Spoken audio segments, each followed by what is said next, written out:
Entonces, como hoy tengo un poquito más de chance de demorarme un poquito más, creo yo, vamos a hablar un poquito de la diabetes, patológicos, aspectos patológicos de la diabetes.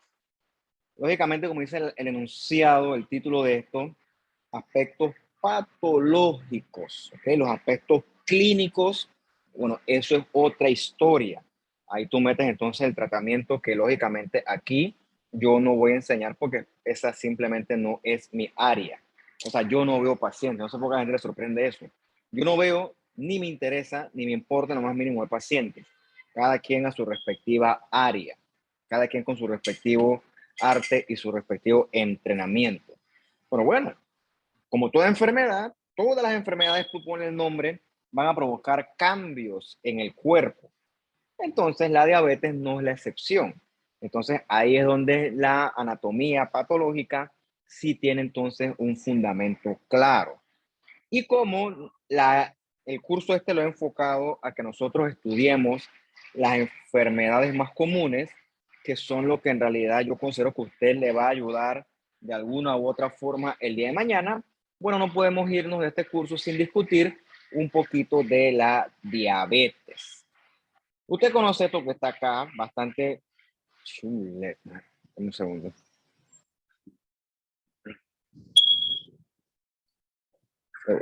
Cuando yo hablo acá en la bulla, cuando me callo también se caen ellos.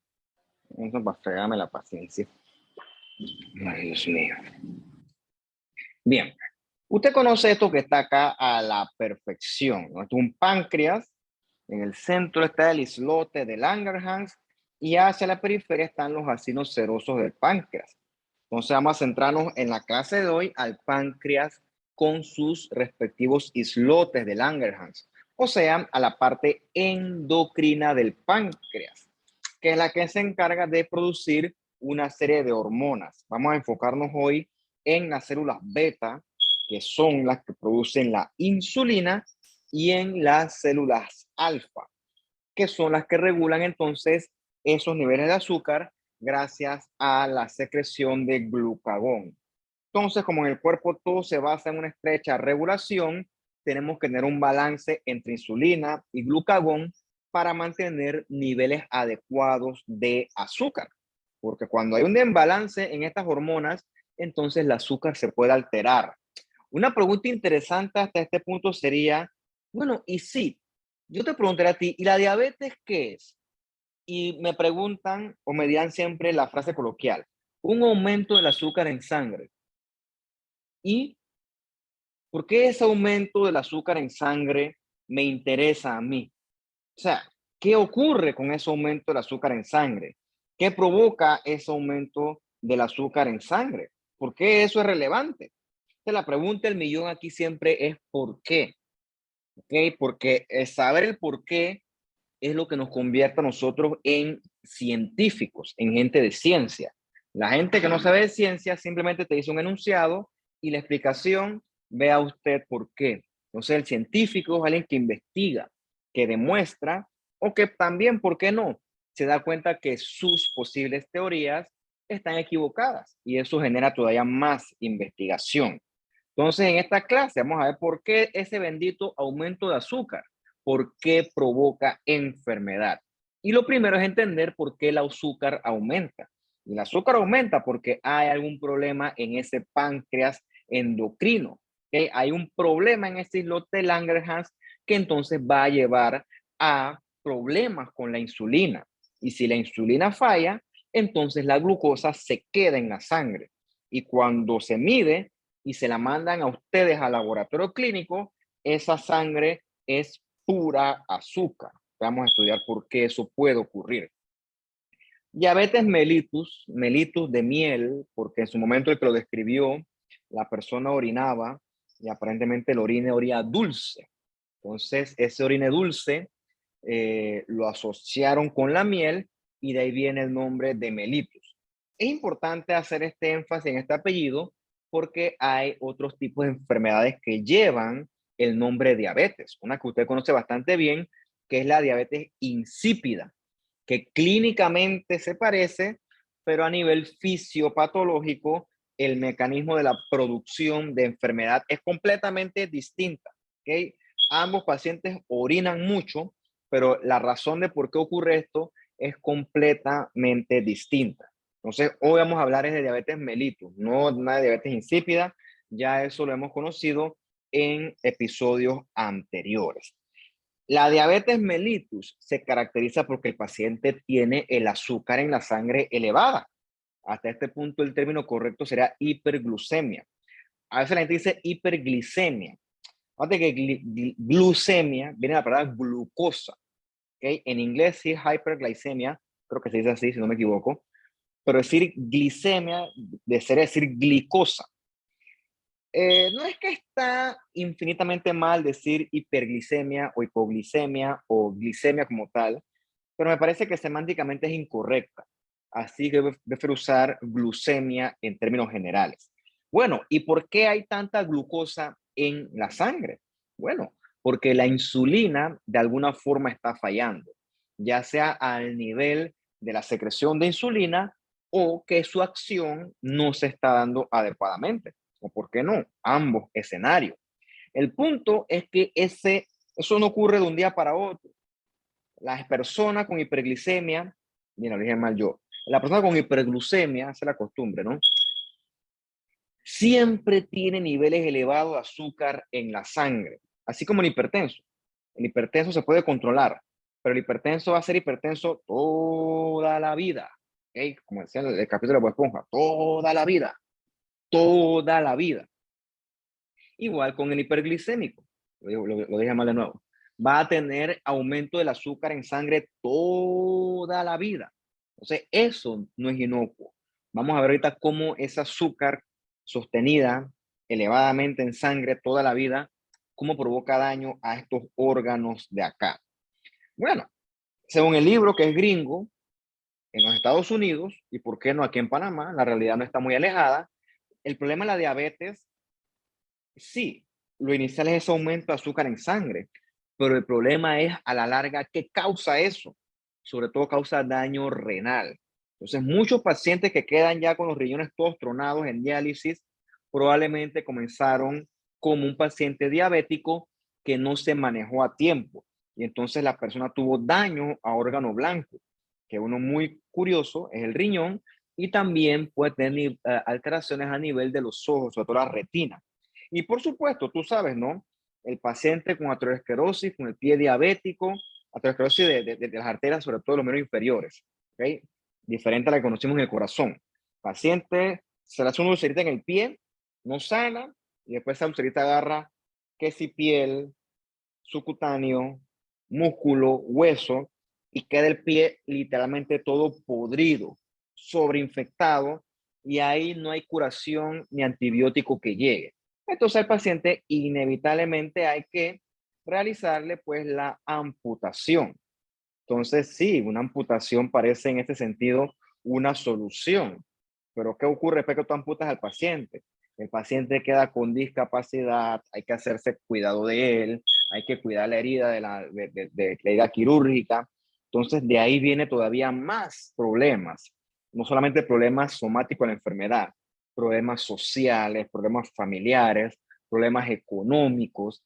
Entonces la diabetes mellitus no solamente es una enfermedad como tal del paciente, es una enfermedad a nivel social, por lo cara que es cara a la larga, provoca mucha comorbilidad para el paciente y para los familiares también, ¿por qué no? Es una cruz. Y todo el que tenga un paciente familiar o si ocurre la curiosidad que alguien aquí sea diabético, pues de alguna u otra forma entenderá lo que yo estoy tratando de decirle. Bien, la diabetes es extraordinariamente común porque son esas enfermedades, al igual que la obesidad, al igual que la hipertensión, al igual que la aterosclerosis, son enfermedades que se asocian a nuestros estilos de vida. Somos gente que tendemos a subir de peso, comemos demasiado.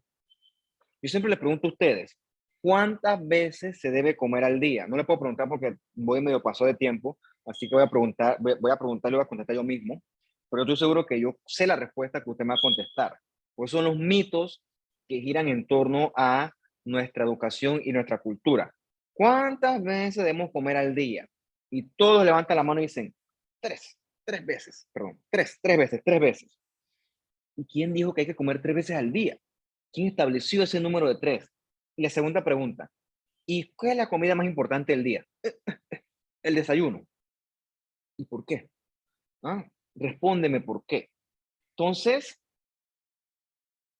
por cierto, esas preguntas no tienen explicación como tal.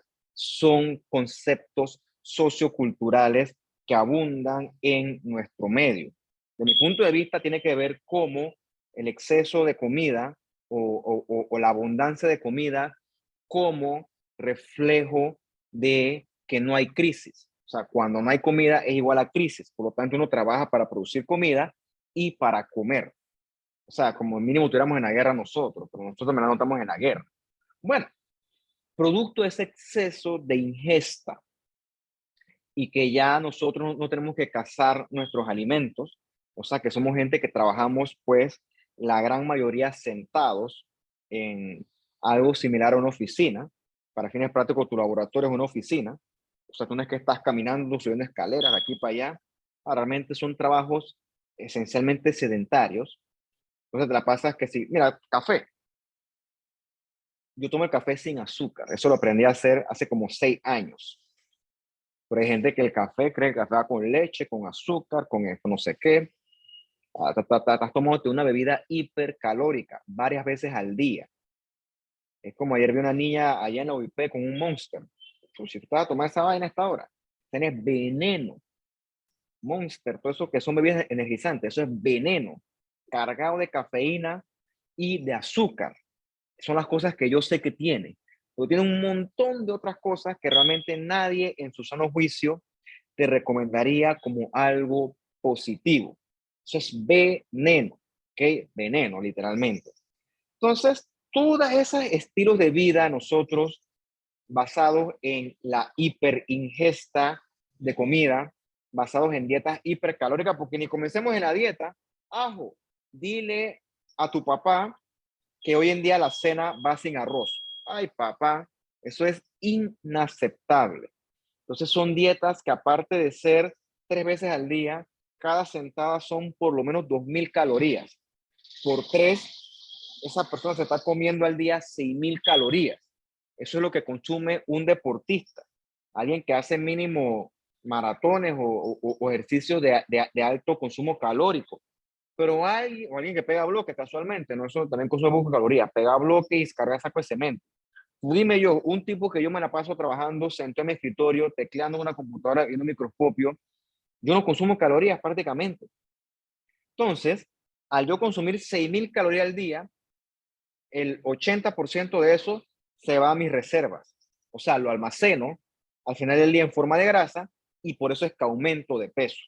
Y con ese aumento de peso viene todo lo que usted conoce, ¿no?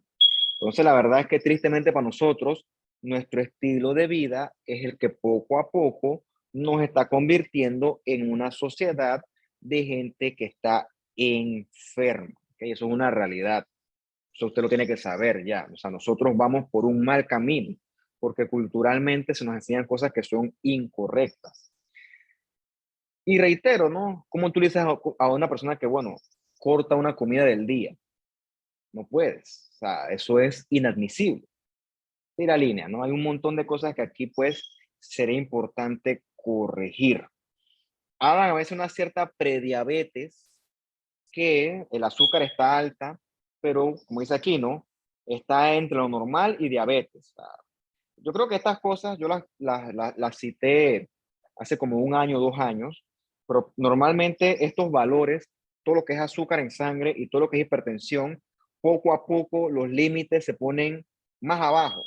O sea que lo que ayer era normal, hoy en día ya es prediabetes. O sea, se ponen más rigurosos estos criterios. En términos generales, el azúcar normal de una persona debe rondar los 70 a 120. Es un valor estándar. Reitero, eso fue cuando yo revisé esto. Probablemente si buscamos una guía actualizada, es probable que este 120 sea menos. O sea, esto es un valor relativamente permisorio. ¿Cuánto? 100. Fíjate tú, de arriba de 100. Y eso es una cosa, el que es eso es un azúcar de competencia. Entonces, estos valores siempre van cambiando. Va a llegar un día en que sí 80 es mucho. Según el libro, están estos valores que yo no sé si lo han modificado. Yo sé que este sí sigue igual, ¿no? La glicosilada, que es realmente la que sirve, la hemoglobina glicosilada esa o glucosilada, es la más útil. Tiene que estar mayor o igual, perdón, menor o igual. Mira, aquí hay un error. Este símbolo, bueno, sí, mayor que esto, ahora sí. Mayor que esto es peligroso. Y mayor de esto, tú estás diabético.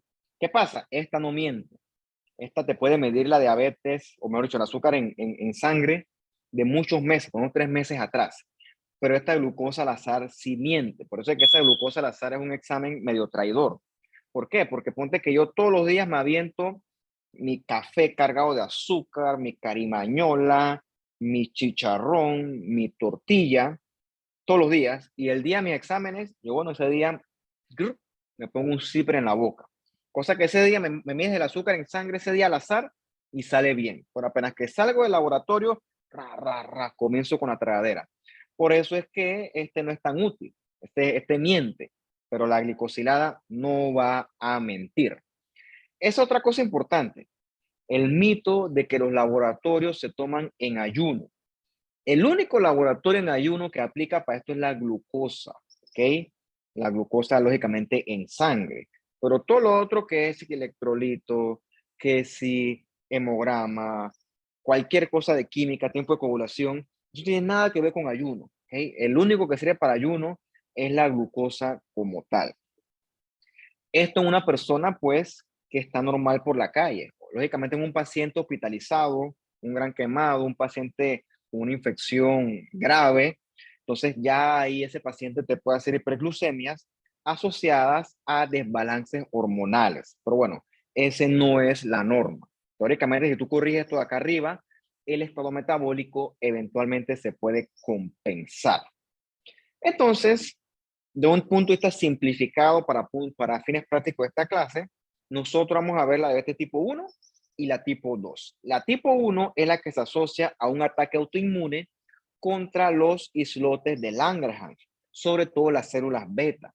Sin células beta, yo me quedo entonces progresivamente sin insulina, hasta que llega el punto que si yo no controlo mi autoinmunidad, entonces eventualmente mis linfocitos T van a eliminar todas mis células beta y yo voy a quedar en cero insulina.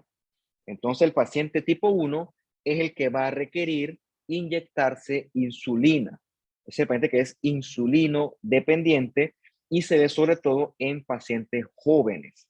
O sea, ¿por qué? Porque a esta edad ya el páncreas literalmente está siendo progresivamente destruido. La que es más común es la tipo 2.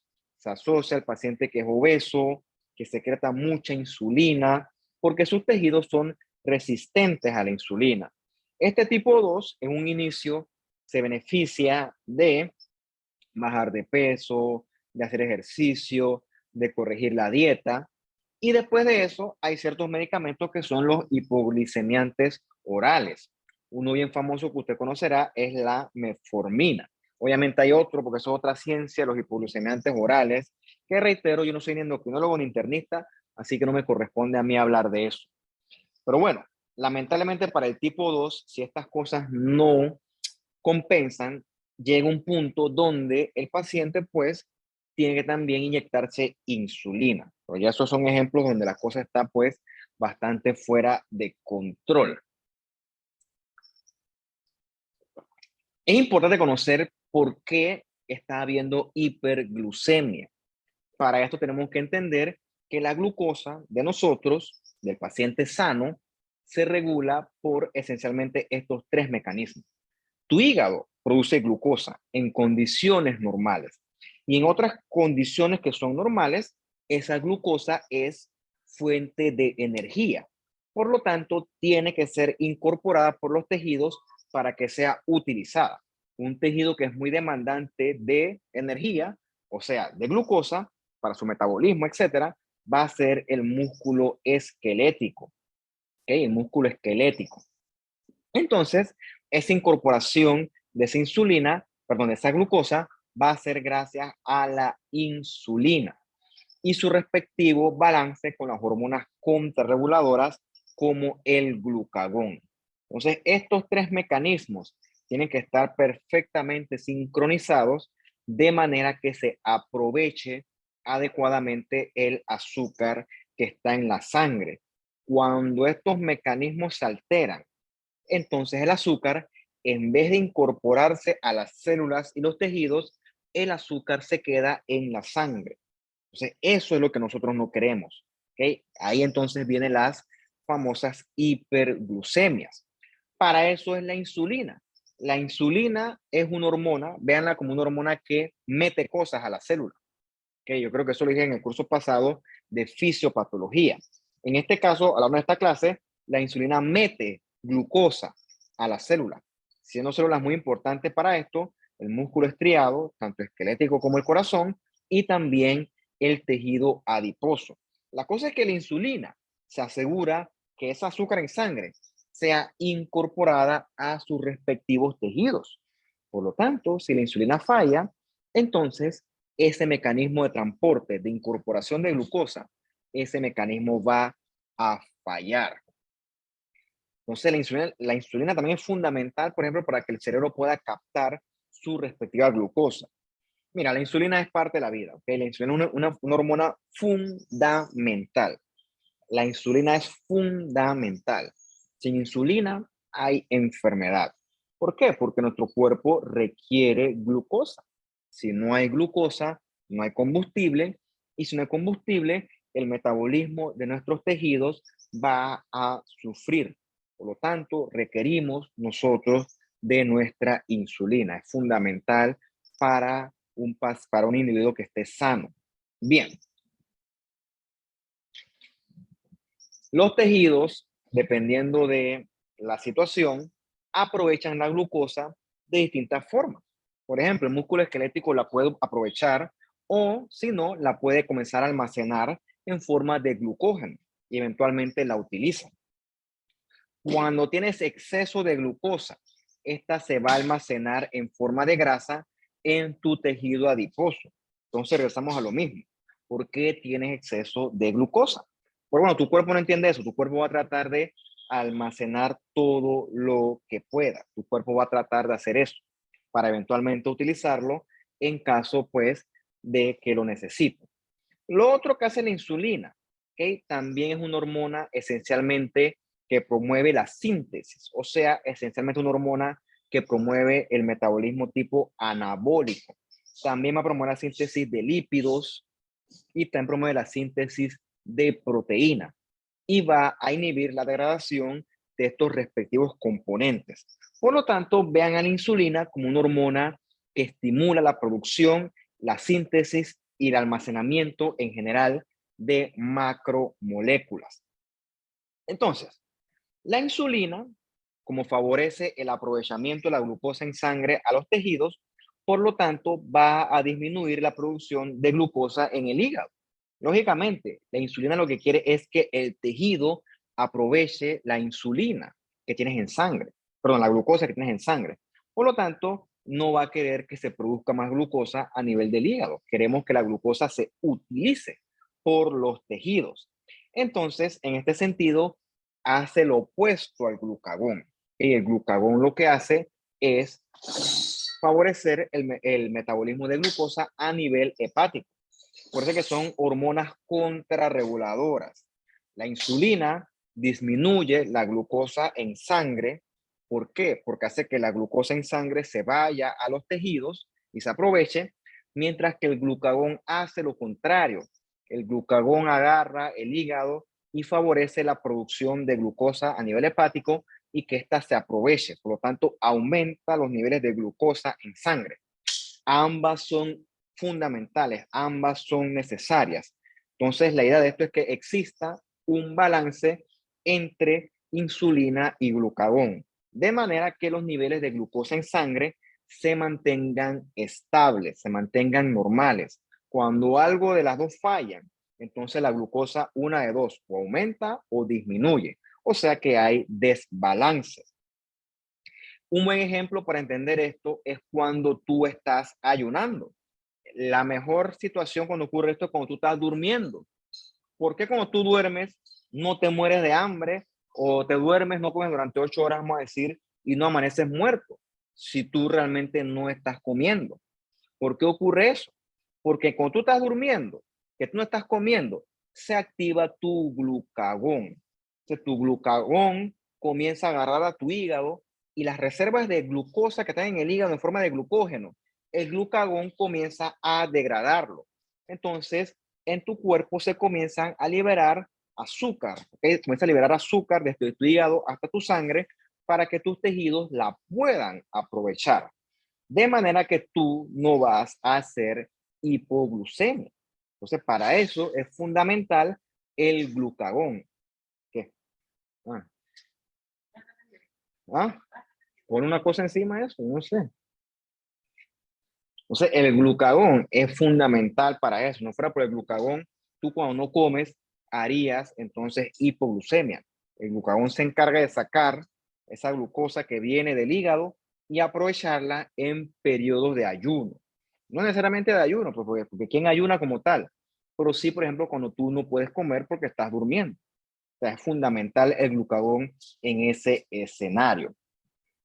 Lo contrario ocurre cuando tú comes. Cuando tú comes, todas las macromoléculas de lo que tú comiste van eventualmente a tu sangre, incluyendo el azúcar. Entonces, si yo tengo azúcar proveniente de lo que comí, no necesito utilizar el azúcar del hígado.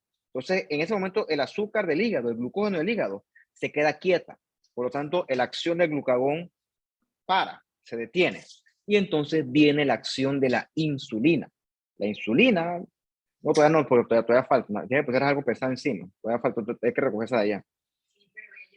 Bueno, ponle, oye, ponle ahí las latas esas, pónselas encima y ya. Bueno, cuando tú comes, te llenas de azúcar eventualmente en la sangre. Por eso es que no debes tomar una glucosa en sangre después de comer. Por eso es que esa sí debe ser en ayunos. En ese momento, tu insulina, tu páncreas, tus células beta comenzarán a bombardear insulina, cosa que esa glucosa proveniente de la dieta sea aprovechada por los respectivos tejidos. Eso es lo normal. Entonces, los aumentos de glucosa en sangre, producto de la dieta, van entonces a estimular la secreción de insulina por parte de las células beta de los islotes de Langerhans. Pero no solo la insulina, cuando tú comes y llega el contenido ese a tu estómago y duodeno, hay un montón de secreción de hormonas que van a hacer que esa comida sea aprovechada. Lógicamente en esta clase no podemos hablar de todo eso, porque eso sea una clase de fisiología del sistema digestivo, pero por ejemplo, cuando tú comes, ¿quién le indica a tus células parietales que secreten ácidos? ¿Quién indica que haya peristaltismo por parte de tus órganos viscerales? ¿Quién indica que el páncreas secrete por parte de las células estas intercalares que secreten entonces jugo pancreático rico en bicarbonato?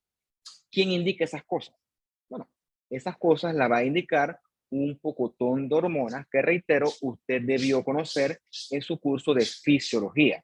Si yo echo para atrás y hablo de eso, pues no termino, que eso se debe haber visto antes de este curso. Entonces, cuando tú comes ese contenido que llena tu estómago hasta cierto punto, va a favorecer la secreción de estas hormonas tipo incretinas. Entonces, esas incretinas, como ya debiste haber esto extrapolado, van a favorecer que se secrete insulina y que se deje de secretar glucagón. Hasta cierto punto, esas incretinas van a demorar el vaciamiento gástrico. Eso es lo que produce sensación de saciedad. Por eso que, por ejemplo, tú vas a un restaurante más tarde, ponte cara al McDonald's para hacer la publicidad gratis, y tú pides 3 Big Mac y te comes uno. ¿Por qué no te puedes terminar de comer los 3? ¿Por qué? Porque en el primer Big Mac que te comiste, ya tu estómago está lleno, ¿ok? Gracias a la función hormonal de las incretinas. Seguir comiendo más allá de eso es fisiológicamente incorrecto. Por eso es que eventualmente tú llegas hasta cierto punto de comer y entonces vas a tener sensación de saciedad, gracias a la función, por ejemplo, de esas incretinas. Bueno, entre otras cosas, para variar, en el diabético, sobre todo el tipo 2, esos efectos de incretinas van a estar alterados, sobre todo a nivel de la producción y secreción de insulina. Por lo tanto, ese paciente tipo 2, a modo de cadena, tiene las incretinas afectadas, por lo tanto tiene la insulina afectada y con el tiempo estos mecanismos de incorporar glucosa y utilizar esa glucosa luego de las comidas, esos mecanismos van a estar progresivamente, van a estar afectados. O sea, es una cuestión aquí full hormonal. Entonces, hablando puntualmente de los tipos de diabetes que veremos nosotros, repito, desde el punto de vista patológico, desde el punto de vista clínico, pues yo creo, porque una vez me ofrecieron a mí un curso de endocrinología, yo me quedé, pero yo soy endocrinólogo. Yo hablo ciertas cosas generales, patológicas, pero yo ni me interesa, que zapatero o zapato. Así que asumo que usted verá esa cosa de endocrino cuando llegue a su respectivo curso, que yo espero que lo que yo les digo el día de hoy de algo sirva. Bueno, si no sirve ni modo, pues se intentó. Acá tú llegas. Sí, adelante. Gracias por preguntar, porque se me acaba, se me ha olvidado. No puedo, estoy dando clase, gana, trabajando. Que vamos. Voy a poner esto en pausa.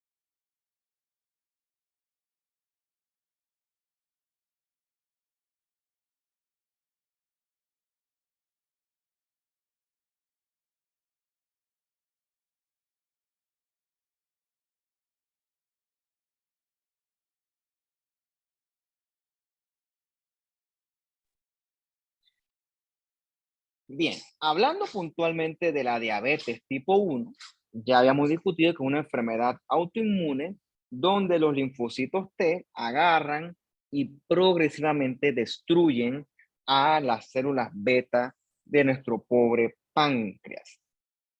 Esto de pacientes jóvenes, sobre todo, porque los síntomas vienen producto de la destrucción del páncreas. O sea, el páncreas no se destruye a los 50 años, es una destrucción que es rápida, ¿ok? Entonces que los síntomas debutan en un paciente que es joven.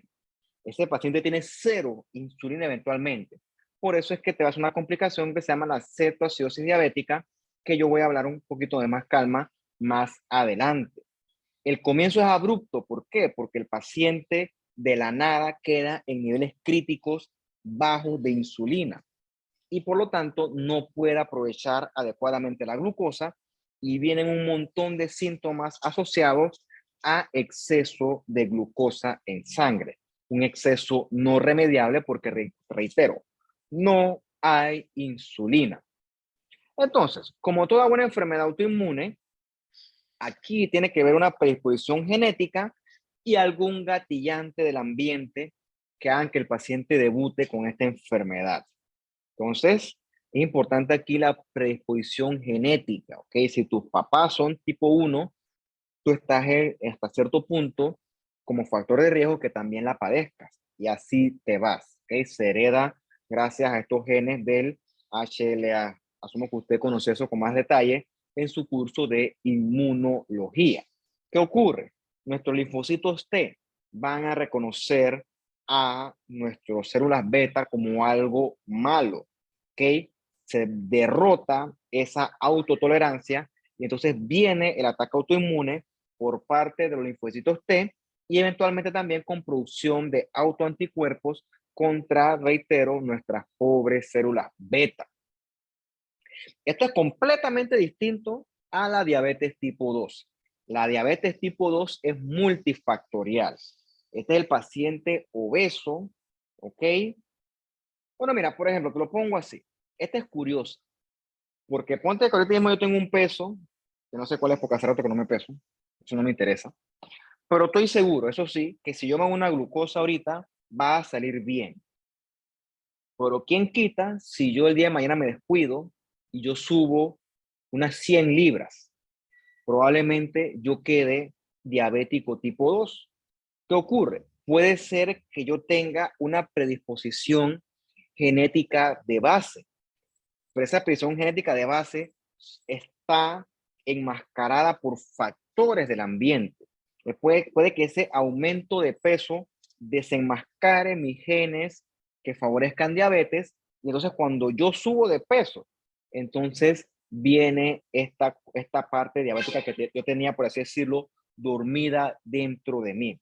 Que eso es lo que le ocurre a mucha gente durante su juventud, que tienen un buen peso, no hay ningún problema. Pero cuando cumple los 40, 45 años, que es más difícil mantener un peso fit, subes inevitablemente de peso, a veces subes mucho de peso, y entonces ahí viene la hiperglucemia, la resistencia a insulina, que se gatilló por ese aumento de peso. Y también, para variar, va a haber un componente de inflamación crónica leve pero existente en este paciente tipo 2. Lo que es importante es que aquí no tienen esto nada que ver con autoinmunidad.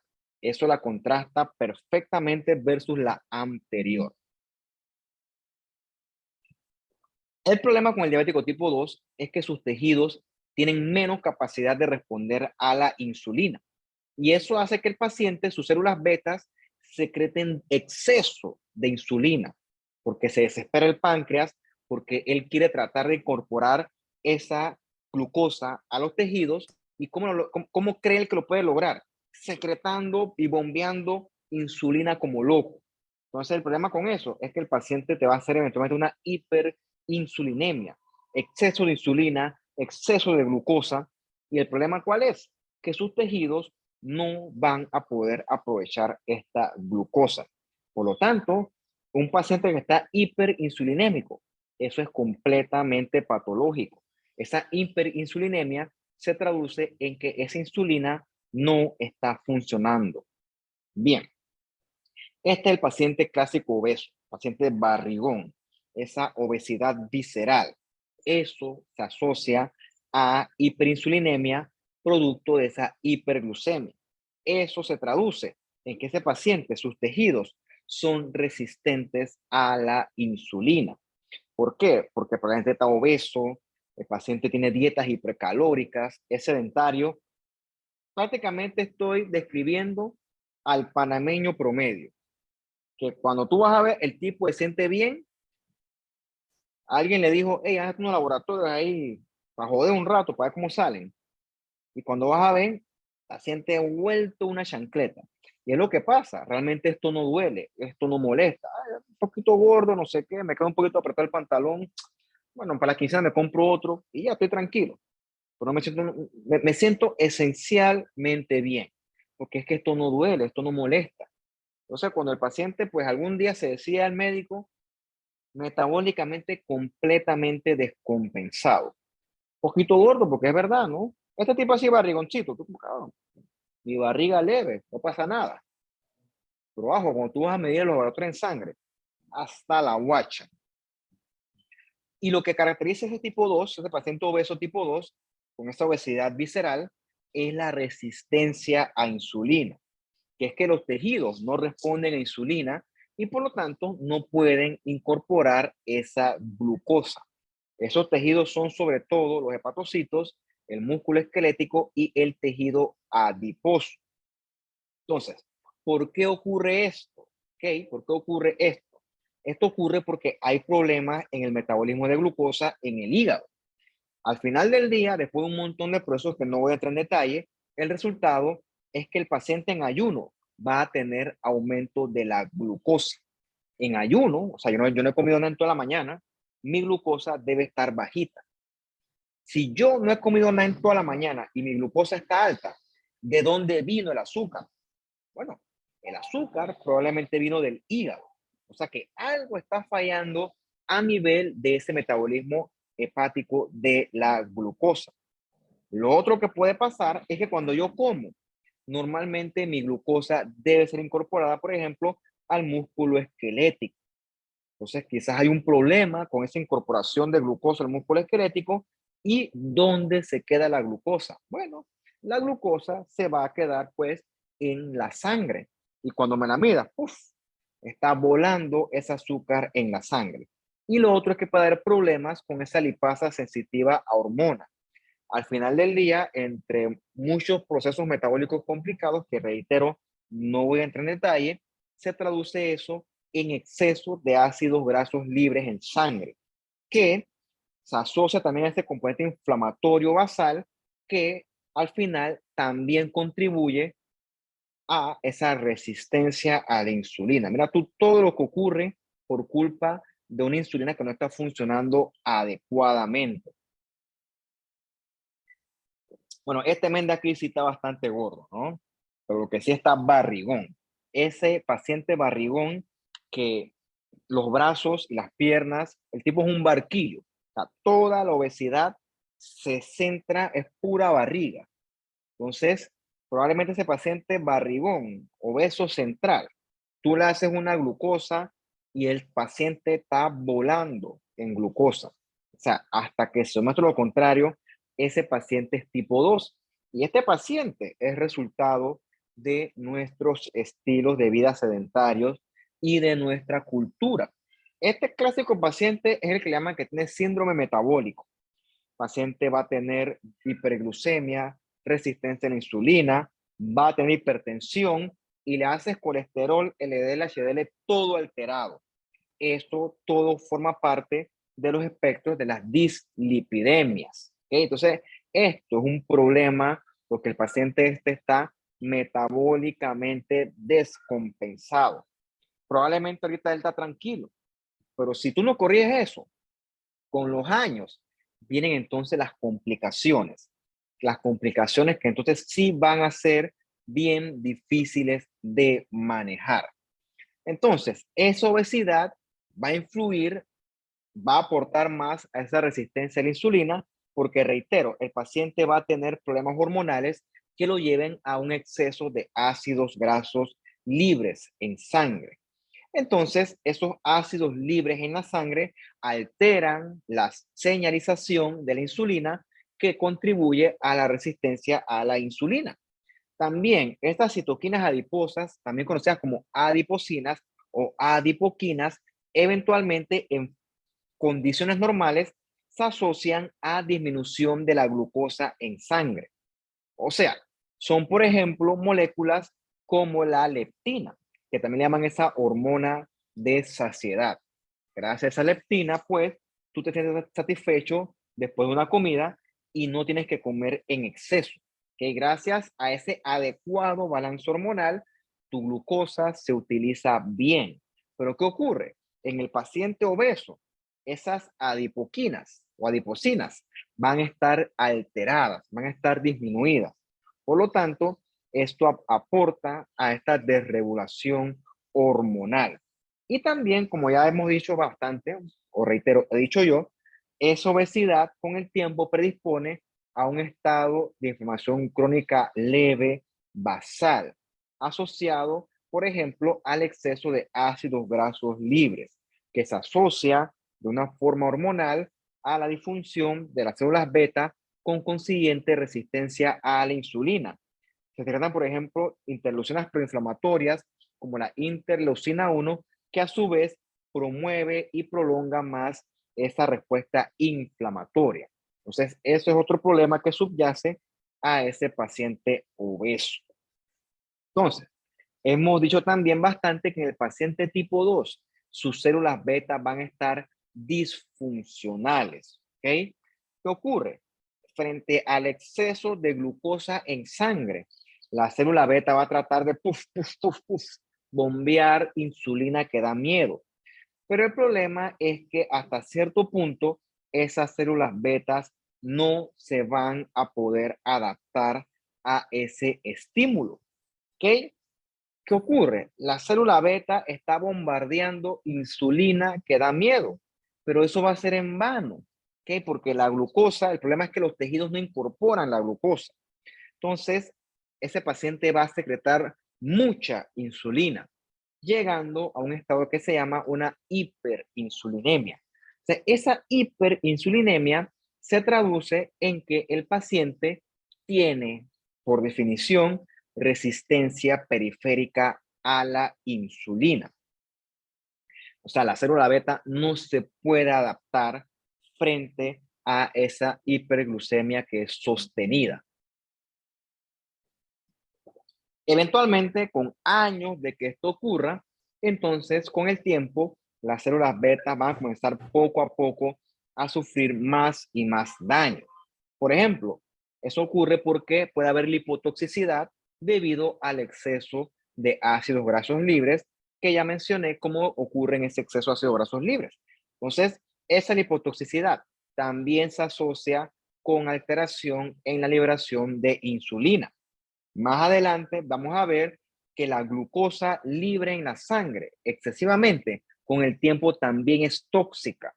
Y esa glucosa libre en sangre tóxica también te va a asociar entonces a las complicaciones crónicas de las diabetes. Esto ocurre a lo largo de muchos años. También las incretinas van a estar anormales. Entonces, eso se asocia también a secreción anormal de la insulina a nivel del páncreas. Eventualmente ese páncreas se reemplaza por tejido fibroso o por amiloide, cosa que queda inutilizado el páncreas. Entonces, todo eso se asocia hasta cierto punto a el paciente diabético tipo 2 y a esta disfunción de estas células beta. Bien, un momento ya sigo.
Seguimos entonces. Eventualmente, ese paciente, por varios mecanismos que les he dicho yo, mecanismos metabólicos o mecanismos autoinmunes, el efecto neto al final para ese paciente es que él va a tener hiperglucemia que va a ser sostenida.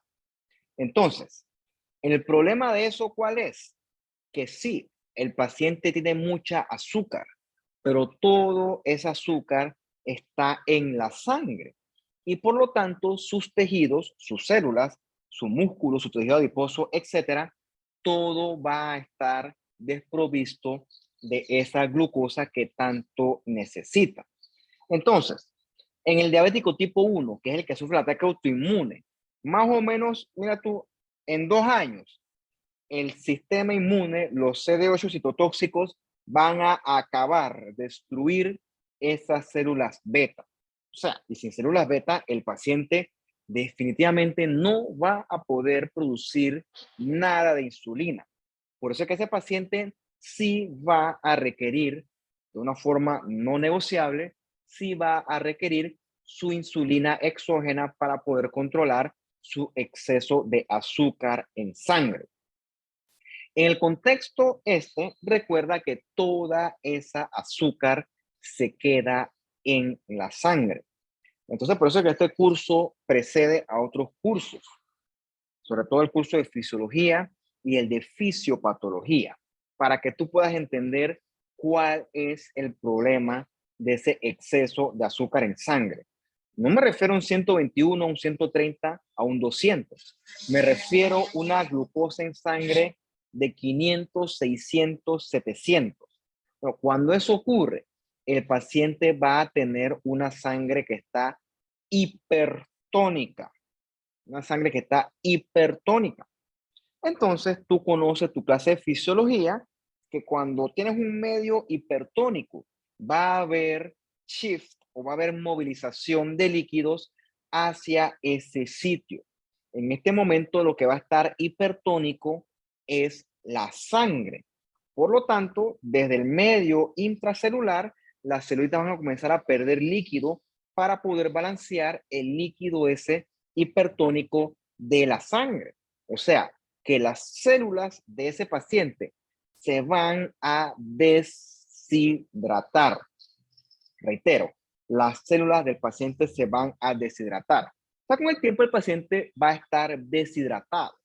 Por eso es que viene un síntoma clásico, un signo, mejor dicho, clásico de la diabetes, la polidipsia. Como ese paciente está deshidratado, al tipo le va a dar mucha sed, va a tomar mucha agua.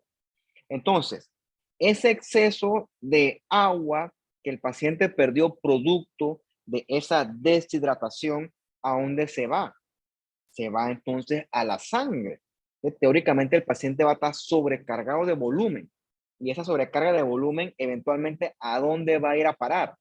Va a ir a parar entonces a los riñones, donde el exceso de sangre, perdón, el exceso de, sí, de sangre, está bien, de volumen de sangre, se va eventualmente a perder a través de la orina. Entonces, que va a hacer poliuria. Poliuria es que el tipo, chuleta, orina buco cantidad de líquido. El tipo orina 10 segundos, sigue orinando, 20 segundos, 30 segundos. Tipo orina como de competencia. Y el tipo al rato, reitero, a todo esto se siente bien el paciente. Orinó, vuelve a lo suyo y al rato, chus, de nuevo van a orinar. Recuerda que todo eso está ocurriendo porque ese paciente tiene una sangre hipertónica a punta de, entre otras cosas, principalmente glucosa. Lógicamente, es un círculo vicioso. Entre más el paciente orina, más se deshidrata, más toma agua, más vuelve y la orina y se la pasa tomando agua y orinando. Por eso es que esos dos signos, la poliuria y la polidipsia, son clásicos del paciente diabético, principalmente el tipo 1. En este contexto, por eso es que esto se parece mucho clínicamente a la diabetes insípida.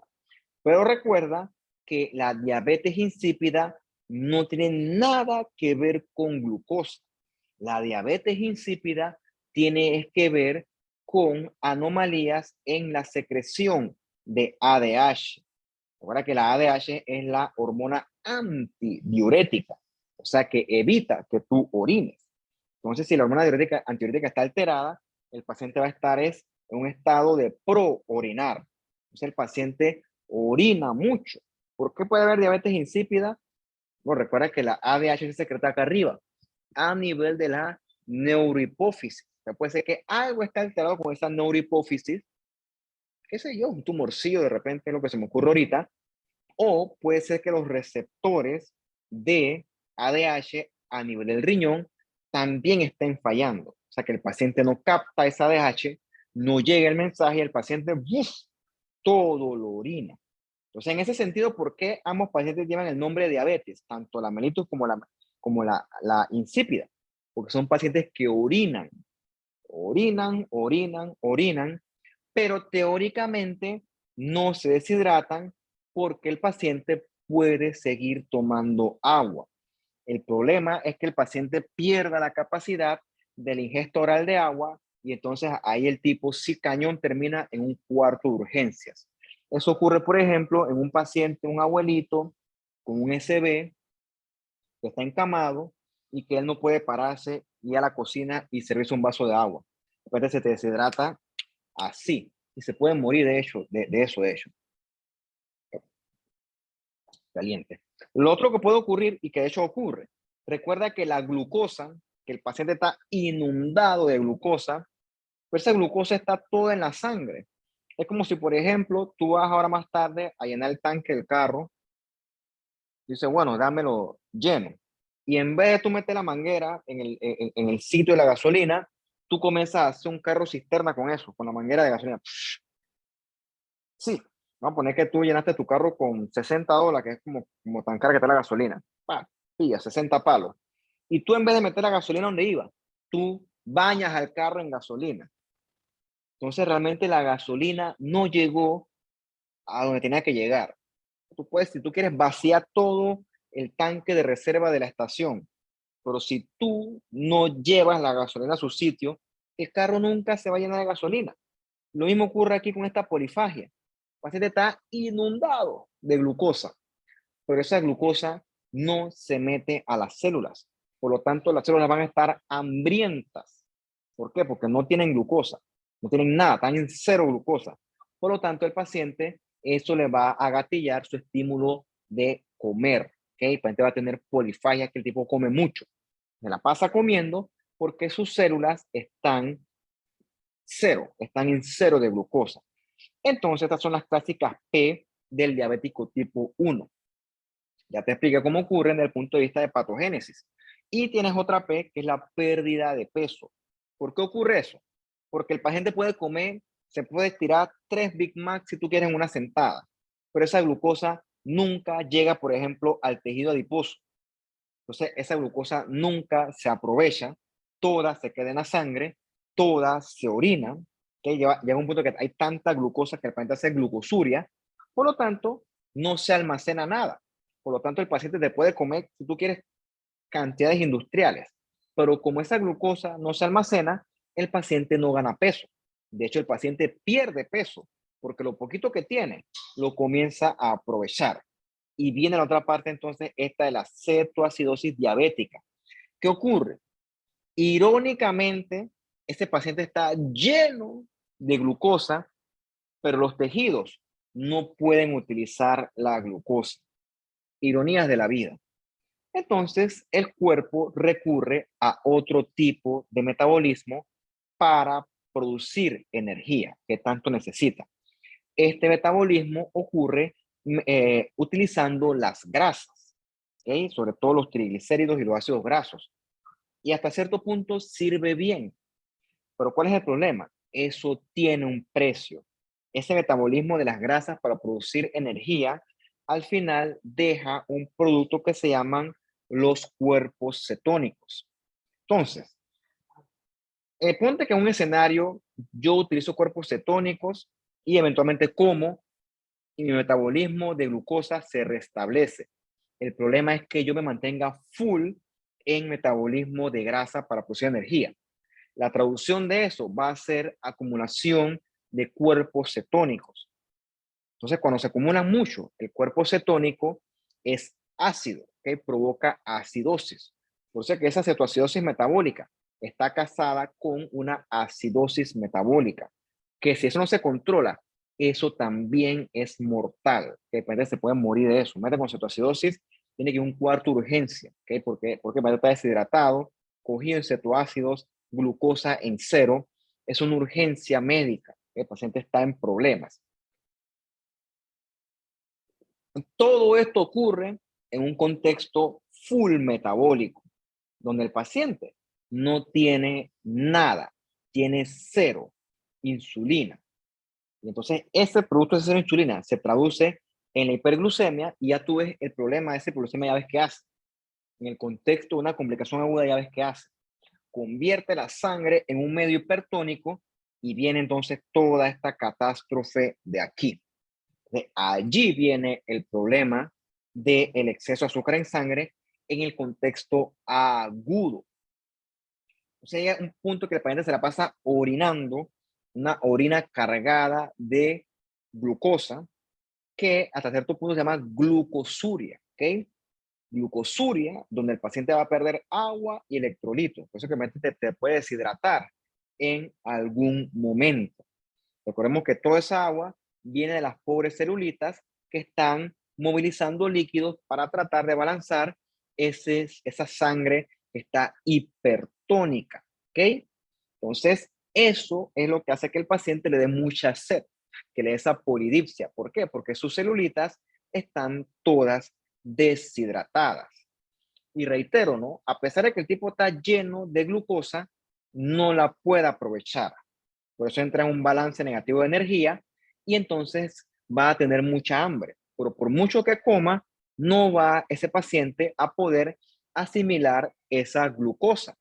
Por eso es que, a pesar de todo eso, el paciente va a estar débil, va a perder peso, porque el paciente está cero, el tipo está en baja batería, el tipo está en el tanque amarillo de la gasolina. Por mucho que tenga, no la puede utilizar hasta que el tipo se pone insulina. Cuando se pone insulina, ¡brup!, le viene la vida de vuelta al cuerpo. Una cosa que parece magia. Bien, vamos a dejar la clase hasta aquí hoy porque esto se me está acabando el tiempo y lo que viene quisiera hablarlo con más calma, con más detalle, pues porque es bonito y es importante, pues si lo digo apurado, pues sería injusto y no se cumple objetivos. Yo creo que ya hablo bastante, creo que es bastante material que asimilar. Entonces, a partir de otra clase vamos a hablar de las complicaciones agudas y crónicas de la diabetes. Y como eso decía ahorita, voy a ir muy rápido y pues, fine, yo me lo sé, pero ustedes no, y la gracia es que ustedes aprendan. Así que creo que es más juicioso dejarlo hasta aquí por la clase de hoy. A ver, muchachos, ¿tienen dudas, preguntas, comentarios hasta este punto? Profe, si uno tiene diabetes, puede ser un precursor para que le dé cáncer en el hígado. ¿Cáncer a dónde? En el hígado. En el páncreas, En, perdón. en Hígado y el páncreas. páncreas. Bueno, en el hígado sí. Fíjate que cuando vimos la clase del hígado, que por Ujú. cierto, esta clase yo creo que yo no la grabé. Yo creo que yo la di y se me dio ponerle grabar. Acuérdate que hay esteatosis que son alcohólicas y esteatosis que son no alcohólicas. Entonces, esas esteatosis no alcohólicas, acuérdate que se asocian a obesidad. Ese paciente gordo que te puse, ese paciente es un paciente que está en un síndrome metabólico. El síndrome metabólico se asocia mucho a esa esteatosis hepática no alcohólica. Entonces, es un paciente que va a tener una desregulación, sobre todo hormonal, que se asocia a daño a los hepatocitos. Entonces, si tú no lo corriges, esto es crónico. Puede haber esteatosis, hepatitis, con eventual fibrosis, con eventual cirrosis, que a lo largo de muchos años, y si el paciente está lo suficientemente salado, puede que se asocien a un hepatocarcinoma, un carcinoma hepatocelular, en el contexto de una estatosis inicial no alcohólica. Es raro, pero sin embargo no es imposible. Eso con respecto al hígado. Con respecto al páncreas, pues diabetes y cáncer, pues no, de lo que yo he leído, pues no hay relación directa. Pudiera revisarlo, pero hasta donde yo sé, pues no es un factor de riesgo así que full. Al final del día, por la anomalía metabólica, pues están conectados, pero tanto como una correlación directa, yo hasta el momento no lo he leído, ¿no? Reitero, tengo que revisarlo, no te voy a decir que sí o sí, no, pero voy a decir cuando saco tiempo y lo reviso. Gracias, profe. Vale, ¿qué más? Profe, ¿Qué más? Sí, ¿cómo, cómo es que se relacionan los ovarios poliquísticos con la diabetes? bueno, te puedo decir términos generales, porque sobre poliquísticos, eso es de gineco y de infertilidad. O sea, lo que ocurre con ese paciente con ovarios poliquísticos es que tiene una desregulación hormonal a nivel de la secreción de estrógeno. Entonces, los estrógenos están por el piso porque hay un estado proandrogénico. Este estado proandrogénico, o sea, de hormonas masculinas, la paciente que es mujer secreta mucha testosterona. Entonces, de ese desbalance hormonal viene que la paciente esté pues infértil y esté con hirsutismo, todas estas cosas, y esté entonces obesa. Entonces, de esa obesidad de difícil manejo, puede que entonces se desarrolle eventualmente una resistencia a la insulina. Puede que, debido a esa obesidad, pero en este caso, una obesidad metabólica asociada a la desregulación de hormonas sexuales. Entonces, con el tiempo, como toda obesidad, eso se asocia pues a esa resistencia a la insulina pues de forma indirecta. Entonces, realmente ahí tú no vas a tratar la diabetes, tú lo que vas a tratar es ese exceso de testosterona y esa anomalía con el estrógeno. Si tú corriges eso, teóricamente la obesidad se corrige y entonces ya se corrige la potencial resistencia a la insulina, que de hecho es el manejo inicial para cualquier paciente obeso que tenga hiperglucemia. El manejo es buscar cómo bajar de peso. Cuando tú bajas de peso, teóricamente eso te regula bastante, o sea, bajar de peso resuelve bastantes cosas. A veces bajar de peso, pues, es fácil, a veces es difícil y a veces es imposible. Entonces, ahí es donde vienen los medicamentos. Pero bueno, en el contexto de este ovario poliquístico viene por eso, por la obesidad que produce el desbalance hormonal, que al final del día también se traduce, reitero, en resistencia a la insulina y eventual hiperinsulinemia. ¿Qué más?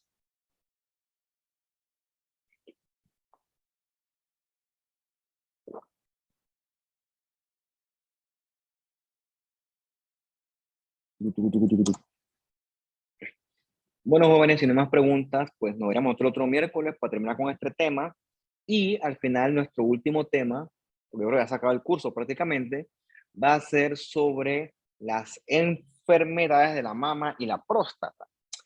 No me gusta dejar el tema principal para el final, pero es que la clase la modifiqué para este curso y si les soy sincero, no la he terminado. ¿Okay? Por eso es que no he podido, la quería dar al principio. No me gusta, es un tema tan importante para el final, pero bueno, la vamos a dar. Eso sí, lo vamos a dar. Bueno, lo dejo para que hagan su quiz y hagan su poco de cosas que tengan que hacer, que asumo que son bastantes, y pues yo también, pues. Así que bueno, nos veremos entonces el miércoles. Chao, cuídense y que estén bien. Hasta luego. Chao, profe. Chao.